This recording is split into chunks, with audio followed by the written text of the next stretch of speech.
शेतकरी अक्षरशः फेकून देण्याच्या अवस्थेत आहे टोमॅटो. कसे कंट्रोल करणार आहात आणि काय? हे बघा, शेतकऱ्याच्या नशिबी हे कायमचं मरण आहे.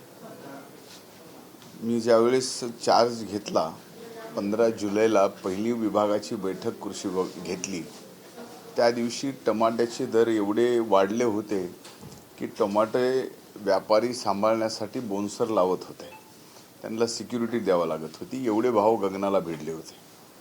आणि 2 महिन्यानंतरच आज सप्टेंबरच्या शेवटच्या आठवड्यात आहेत, तर टोमॅटोचे भाव एवढे घसरलेत की आज रस्त्यावरती फेकून देण्यापलीकडे शेतकऱ्याला पर्याय नाही आहे.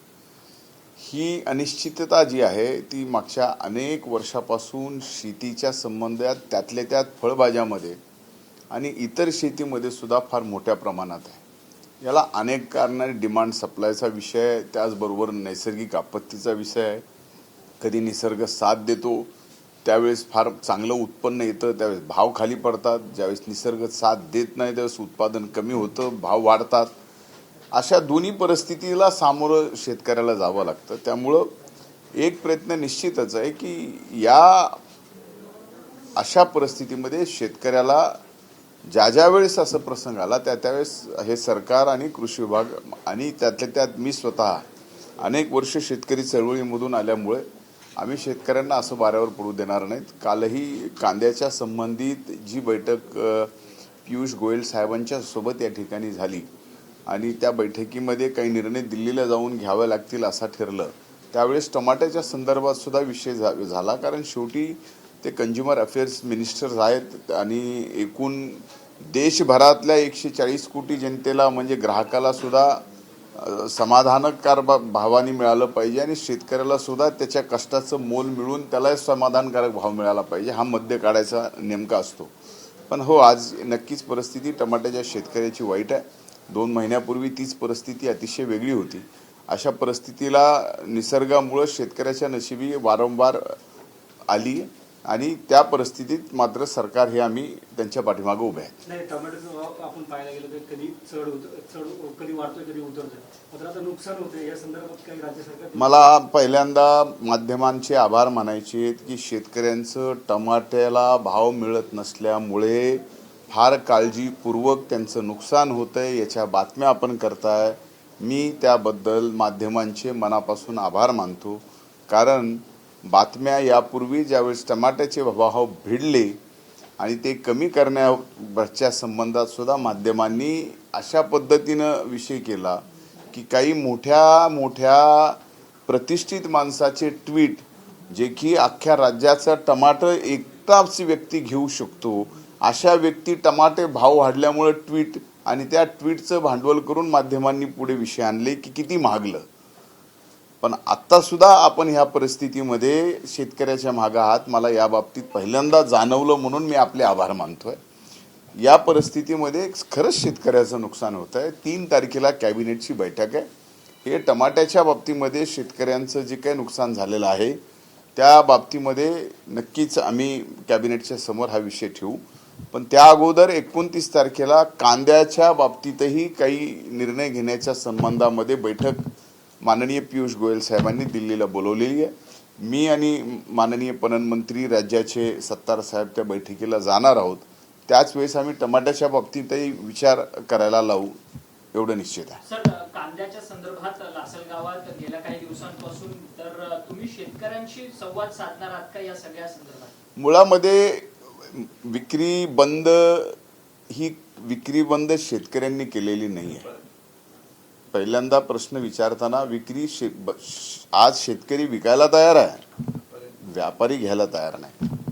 आणि व्यापारी का घ्यायला तयार नाही तर व्यापाऱ्यांचं म्हणणं आहे की जे 40% कर एक्सपोर्टवरती लावलेला आहे तो त्या ठिकाणी कमी करा, आणि ते कमी केला तर या ठिकाणी सर्वाधिक फायदा हा व्यापाऱ्यांचा होणार आहे, त्याच्यानंतर शेतकऱ्यांचा होणार आहे. त्यामुळंच आम्ही मधल्या काळामध्ये सलग 4-5 आठवडे जवळजवळ 10 सप्टेंबरपर्यंत पियुष गोयल साहेबांना विनंती करून कधी नाही ती ऐतिहासिक कांद्याला 2410 रुपये प्रति क्विंटल भाव काढला. त्यामुळं त्या काळामध्ये बाजारात व्यापाऱ्यांना 2500-2600 रुपयांनी कांदा घ्यावा लागला. कांदा नाफेडकडे जात होता. 2 लाख टन खरेदी करायची होती, त्यावेळेस 1 लाख टन नाफेडनी आणि NCCFनी खरेदी केली आणि त्यामुळं त्याच वेळेस बाजारामध्ये भाव सुद्धा कांद्याचा चढला. आता आज कांद्याला भाव कमी आहे म्हणून व्यापार बंद नाही आहे. आजही या ठिकाणी नाफेड 2410 नाही, आता थोडासा कमी झाला आहे नाफेड आणि NSSFच्या बाबतीमध्ये. त्यातही ग्रेडिंग होते. कालच्या बैठकीतही हा मुद्दा झाला. पण आता एकूणच जर परिस्थिती पाहिली, आपण 40% कर कमी करण्याच्या बाबतीतही केंद्र सरकार सकारात्मक विचार करत आहे. पण ते सगळाच कांदा जर परदेशात गेला आणि उद्या परत इथं कांदा ग्राहकांना महागला, तर ह्या दोन्ही गोष्टी ही कंझ्युमर अफेअर्सला बघावं लागतं, कृषी विभागाला नाही. कृषी विभाग हा पूर्णपणानं शेतकऱ्याच्या पाठीमागे खंबीरपणानं उभा आहे. पण कंझ्युमर अफेअर्स काय विचार करतं की सामान्य ग्राहकालाही फार चढ्या भावाने न मिळता आणि शेतकऱ्याचे नुकसान न होता एक मध्य निघावा, म्हणूनच 2410 रुपये हा त्या ठिकाणी भाव काढला होता. 2400 भाव हा इतिहासात कधी यापूर्वी 10-15 वर्षात कांद्याला भाव मिळाला नाही. एवढा नाबार्डनी, केंद्र सरकारने आणि NCCFने या ठिकाणी जाहीर केला.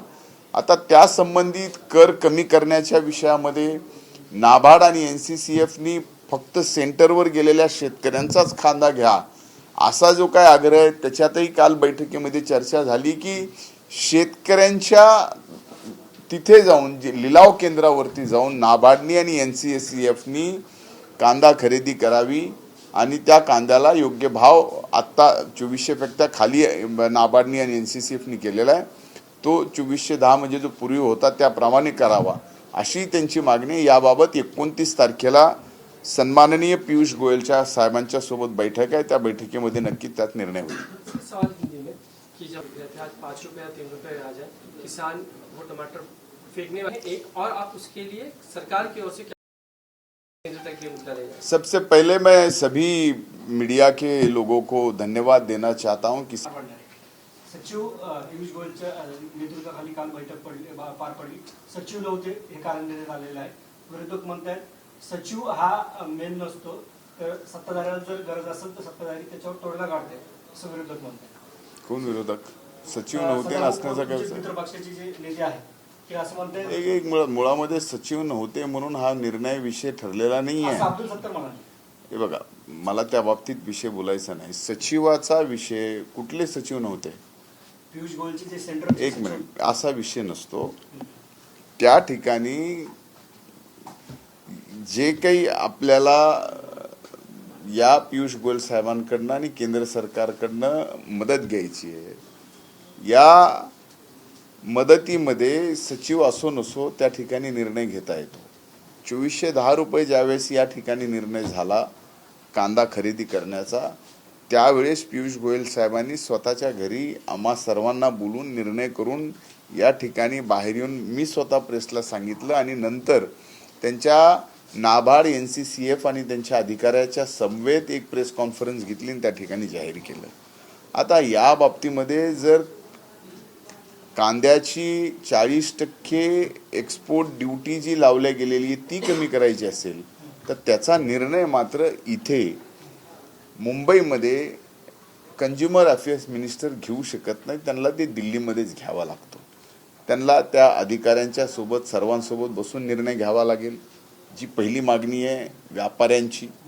दुसरी मागणी ही आहे की जे 2410 रुपये कांदा आहे, जो आत्ता थोडासा दर नाफेडनी आणि NCCFनी या ठिकाणी कमी केला आहे, तर ते दर त्याच दरापर्यंत यावा आणि त्यांनी खरेदी वाढावी. खरेदी करत असताना त्यांनी खरेदी ही त्यांच्या सेंटरवरती नाही, तर ती खरेदी मार्केटमध्ये जिथं लिलाव होतो कांद्याचा तिथं जाऊन खरेदी करावी ही त्यांची मागणी आहे. तर तो निर्णय सुद्धा इथं होऊ शकत नव्हता. त्या निर्णयाच्या संदर्भात सुद्धा बैठक NCCF आणि नाफेड यांच्या एकत्रित बैठकीमध्ये तो निर्णय घेऊन त्यामध्ये करायचा आणि त्या बाबतीत 29 तारखेला बैठक लावायची. एवढा साधा सरळ सोपा विषय आहे. दूसरा सवाल ये कि खासकर चुनाव से उम्मीदवार हो सकते हैं, इसके बारे में क्या कहें? क्या ऐसी परिस्थिति? देखिए, मैं ये समझता हूँ कि आप जो सवाल आपने उठाया है उस सवाल का जवाब सही मायने में अगर कोई दे सकता है तो हमारे राज्य के अध्यक्ष आदरणीय सुनील तटकरे साहब दे सकते हैं. और दूसरा हमारे नेता पार्टी के राष्ट्रीय अध्यक्ष आदरणीय अजीतदादा पवार दे सकते हैं। इसलिए मैं ये उचित नहीं समझता हूं कि मैंने इस सवाल का जवाब देना चाहिए। राजनीति में क्या होना है, क्या नहीं होना है, कौन उम्मीदवार किसके सामने खड़ा रहना है, क्या करना है, ये पार्टी मिलके तय करती है। और मिलके तय करने में जो निर्णय प्रक्रिया होती है उसके बाद राष्ट्रीय अध्यक्ष या राज्य के अध्यक्ष उसमें वो घोषित करतात। तर आपण सांगितलं की सुनील तटकरे जे पक्षाचे तुमचे अध्यक्ष आहे, आता नेते आहेत, ते सगळं ठरवतील। काही वेळापूर्वी जितेंद्रवाडांची घेऊन शरद पवार हेच राष्ट्रवादीचे अध्यक्ष आहे असे पुरावे पत्रकार परिषदेत दाखवले आणि त्यांना अध्यक्ष बनवण्यासाठी शरद पवार आणि इतर नेत्यांनी स्वतः सह्या केल्याचं पत्र अजित पवार आणि प्रफुल्ल पटेल यांची सही आहे त्या पत्रावर। एक लक्षात घ्या की ही पत्र कधीची आहेत आणि हे पत्राचा जो काही संदर्भ त्यांनी दिलेला आहे त्याच्या तारखा जर आपण बघितल्या तर फार चांगलं झालं असतं। त्या तारखा बघून प्रश्न आणि माध्यमांनी त्या प्रश्नावरती चर्चा करावी असा मी मोकळेपणाने मत व्यक्त करणारा व्यक्ती आहे। दूसरा प्रश्न एक मुद्दा क्रमांक 2 की काल ज्यावेळेस नागालँड पासून सर्व आमदार त्या ठिकाणी आले, त्या आमदारांनी अगोदरच समर्थन या ठिकाणी एनडीएला दिलेलं आहे। ते आमदार सुद्धा या ठिकाणी आज राष्ट्रवादी काँग्रेस पक्षासोबत आदरणीय अजितदादा पवार साहेबांच्या नेतृत्वाखाली या ठिकाणी आलेले आहेत। त्यामुळे स्वाभाविक आहे की वारंवार आव्हाडांना हे सांगावं लागतं की आदरणीय पवार साहेब हे अध्यक्ष आहेत। त्या बाबतीत आम्हाला त्याचं उत्तर द्यायचं नाही। हा आता पूर्णपणाने विषय हा इलेक्शन कमिशनकडे आहे। त्यामुळे इलेक्शन कमिशन या बाबतीत 6 तारखेला 6 ऑक्टोबरला निर्णय देणार आहे। तोपर्यंत आपणही वाट बघावी आणि सर्वांनीच वाट बघावी। आव्हाड असं म्हणतात की कुठेतरी संभ्रम निर्माण करण्याचा प्रयत्न तुमच्याकडनं केला जातोय। तुम्ही नाही, नेमका एक मिनिट, नेमका संभ्रम कुणाचा? मला कुणाचा? जनतेला कळालंय जे कळायचंय ते। आता संभ्रम कुणाचा? परंतु जितेंद्र आव्हाड म्हणतात की ते स्वतः संभ्रमित असतील असं मला वाटतं एकंदरीत त्यांच्या, कारण की संभ्रम कुणाच्याच मनात राहिला नाही। 2 विषय सरळ सरळ आहेत। इलेक्शन कमिशन मध्ये मॅटर आहे आणि 6 तारखेला याची सुनावणी आहे। यात संभ्रम कुणाचा निर्माण करायचा? सर जुड़ा हुआ है कि अभी संजय राउत जब कहते हैं कि मुख्यमंत्री जो है कई कलाकारों को बुलाते हैं, खाना खिलाते हैं, जबकि महाराष्ट्र की स्थिति जो है वो नाजुक है, ऐसे समय में आप क्या कहेंगे? नहीं, देखिए ये जिन्होंने सवाल, देखिए ऐसा है कि आपको सुबह सुबह सबसे पहले जो ब्रेकफास्ट लगता है ना, तो मीडिया को ब्रेकफास्ट देने वाले संजय राउत साहब है। वो पॉलिटिकल ब्रेकफास्ट। हाँ, वही तो मैं कह रहा हूँ। तो वही तो पॉलिटिकल ब्रेकफास्ट ही होता है। न्यूज़ वालों को सुबह का मॉर्निंग का ब्रेकफास्ट आप जब फिजिकली खाते हो तो इसके लिए तो चाहिए कि नहीं चाहिए, तो वो वहाँ से मिलता है। तो ब्रेकफास्ट मिलने के बाद जो भी प्रश्न उपस्थित होते हैं वो आपको दिन भर का खाना उससे मिलता है। तो मैं ये समझता हूँ कि ये ऐसे अभूतपूर्व नेता है कि जिनको पूरे अंतर्राष्ट्रीय स्तर का एक आलोचनात्मक राजनीतिक नेता बनाना चाहिए।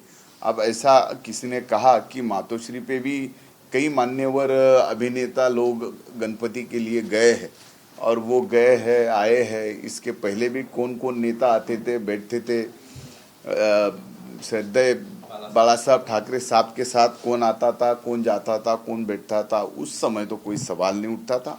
आज माननीय मुख्यमंत्री के घर में गणपति जब आया है, ये एक त्योहार है, वो इसको एक ऐतिहासिक है और ये रिलीजियस है। आप सबके घर में भी गणपति बैठता है। आपके कोई रिश्तेदार आते, आपके मानने वाले आते, उसमें अगर मुख्यमंत्री को मानने वाले कोई अभिनेता आए तो इस नेता के पेट में दर्द होने की कोई बात ही नहीं है। नाही सर, दुसरीकडे पाहायला गेलं तर काय माहिती का, Thank you. याच्यामध्ये जे युट्यूबर आहेत यांनी युट्यूबर जो आहे तो अश्लील भाषेमध्ये वक्तव्य करतोय। त्याचबरोबर काही असे आर्टिस्ट आहेत की ते त्यांचे रिलेशन वेगवेगळ्या पद्धतीचे। कुठेतरी हा प्रश्न निर्माण होतो की मुख्यमंत्री अशा लोकांना कुठेतरी पाठीमध्ये जायचं। नहीं, एक मिनिट। गणपतीच्या दर्शनाला कोण येतं आणि गणपतीच्या समोर नतमस्तक होऊन गणपतीचा आशीर्वाद कोण मागतं? आता त्यांनी त्याच्या व्यक्तिगत जीवनामध्ये युट्यूबवर काय बोलला आणि काय नाही बोलला त्यांनी काही गणरायाला शिव्या दिल्या, त्यांनी काही गणपती बाप्पाच्या विरोधात काय बोललेत? प्रॉब्लेम काय?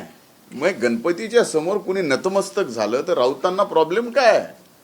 ते तर म्हणजे असलं त्यांचं हिंदुत्व आहे की आपलं तरी सगळ्यांचं रक्त लाल आहे, त्यांचं भगवं आहे. आणि त्या गणरायाच्या समोर कुणी येऊन झुकलं, पाया पडलं तर त्याच्यात कुणाला काही वाईट वाटण्याचं कारणच नसावं. आणि त्याच्यावरती अशी टीका करणं पण चुकीचं आहे. म्हणजे गणपती हा विषय सुद्धा टीकेचा होऊ शकतो का? अरे देव आहे तो आपला, रिद्धी सिद्धी विघ्नहर्ता, ज्याला सुख हरता दुःख हरता म्हणतो. एबीपी माझा, उघडा डोळे बघा नीट.